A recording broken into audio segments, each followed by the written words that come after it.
Herzlich willkommen zur Vorstellung von Moodle 4.0. Wir stellen euch nun im Schnelldurchlauf vor, was neu bei Moodle 4.0 ist. Zunächst muss ich weiterhin eingeloggt werden.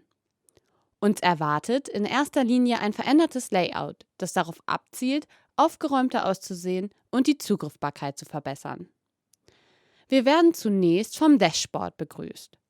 Hier erwartet die Lernenden eine Zeitleiste, wo sie eine offensichtliche Auflistung mit den noch zu erledigenden Aufgaben finden und einen Kalender mit den eingetragenen Daten. Die beiden Anzeigen sind voreingestellt hier zu finden. Das Dashboard kann aber individuell nach den eigenen Bedürfnissen angepasst werden. Eine weitere Veränderung erwartet uns rechts. Hier findet sich eine neue Blockleiste, in der die zuletzt geöffneten Objekte angezeigt werden.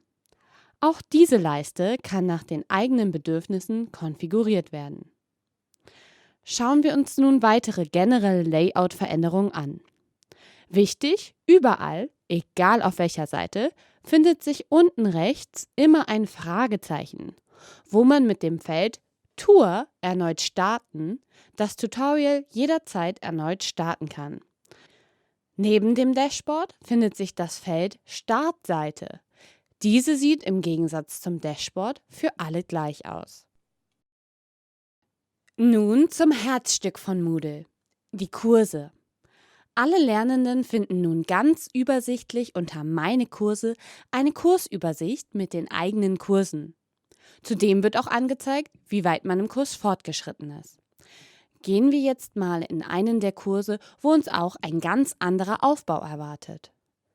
Für die Lehrperson ist der wichtigste Button erneuert worden, der Bearbeiten-Einschalten-Button. Diesen finden wir nun oben rechts. Jedoch ist er dort nicht mehr nur einmal, sondern bleibt auch oben rechts, wenn man runter in den Kurs scrollt. Schauen wir nun zuerst nach links und rechts, bevor wir uns der Kursmitte zuwenden, denn hier sind die größten Veränderungen zu erwarten. Links findet sich nun ein Kursindex, in dem die Kursinhalte in chronologischer Reihenfolge angezeigt werden. Dieser Index kann zu jedem Zeitpunkt oben links geöffnet und geschlossen werden. Und etwas, auf das Lehrpersonen lange gewartet haben: Kursinhalte können einfach per Drag and Drop verschoben werden, solange Bearbeiten-Einschalten gedrückt wurde. Auf der rechten Seite findet sich nun die neu organisierte, deutlich übersichtlichere Blockleiste. Die Blockleiste kann von den Lehrpersonen selbst konfiguriert werden. Nun ein Blick in den Kurs. Oben findet sich eine Leiste, in der sich die Administration des Kurses findet. Unter Kurs finden sich die Kursinhalte, unter Einstellungen die Kurseinstellungen, die sich kaum geändert haben. Unter TeilnehmerInnen findet sich eine Auflistung der Teilnehmer und Teilnehmerinnen. Hier findet sich sowohl die Funktion, Personen einzuschreiben, als auch Mitteilungen an die Kursteilnehmenden zu senden. Unter Bewertung findet sich eine Aufschlüsselung, wie viele Aufgaben des Kurses die Teilnehmenden bereits erledigt haben. Unter Berichte finden sich verschiedene Feedback-Sammlungen, zum Beispiel unter Logdaten die letzten Anmeldungen im Kurs. Unter Mehr verbergen sich verschiedene andere Kursadministrationen. Insbesondere als hilfreiche Änderung wird der einfache Zugriff zur Fragensammlung wahrgenommen. Hier findet sich eine nahezu renovierte Aufschlüsselung.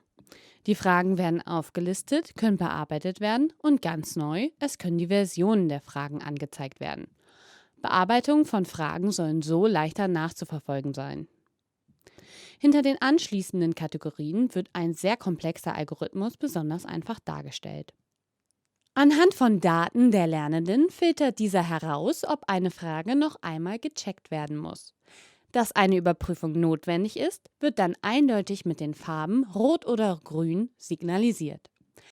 Zusätzliche Unterstützung bietet ein Leichtigkeitsindex, der die Leichtigkeit einer Frage anzeigt, sowie die Trennschärfe-Effizienz, die einen Eindruck darüber geben soll, wie gut die Frage die Fähigkeiten der Lernenden bewertet.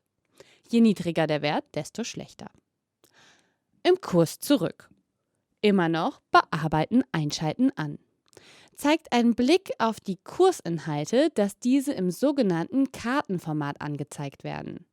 In diesen Karten findet sich jeweils das Einstellungssymbol mit den 3 Punkten, wo sich die Einstellung der jeweiligen Inhalte hinter verbirgt. Auch die Aktivitätsnachverfolgung ist erneuert worden. Nicht nur finden wir beim Anklicken des Kurses direkt die Information, wie viel Prozent des Kurses wir bereits erledigt haben, auch im Kurs ist übersichtlich auf 2 Arten zu finden, welche Aufgaben man noch zu erledigen hat. Einmal finden wir links im Kursindex einen leeren Kreis hinter den Aufgaben, die wir noch nicht erledigt haben, und einen grünen, wenn die Aufgabe bereits erledigt wurde. Auch im Kurs wird dies noch einmal hinter jedem Kursinhalt deutlich, indem die Karte des Kursinhaltes als erledigt markiert ist oder eben nicht. Hinzugefügt werden die Kursinhalte immer noch über Aktivität oder Material anlegen, die sich unter den verschiedenen Themen finden.